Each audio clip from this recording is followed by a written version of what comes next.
आज बनवूया मस्त असा टोमॅटो पुलाव। संध्याकाळच्या स्वयंपाकासाठी झटकेपट होणारा स्वयंपाक आणि पौष्टिकही।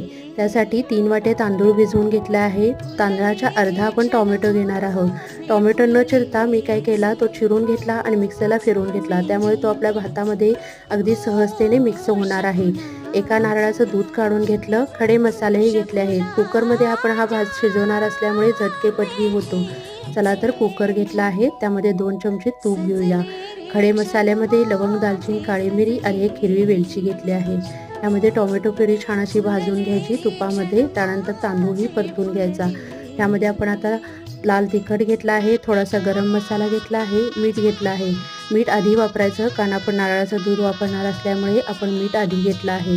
त्यानंतर नारळाचं दूध घेऊन आपण कुकरला 2-3 शिट्ट्या करून घेऊ।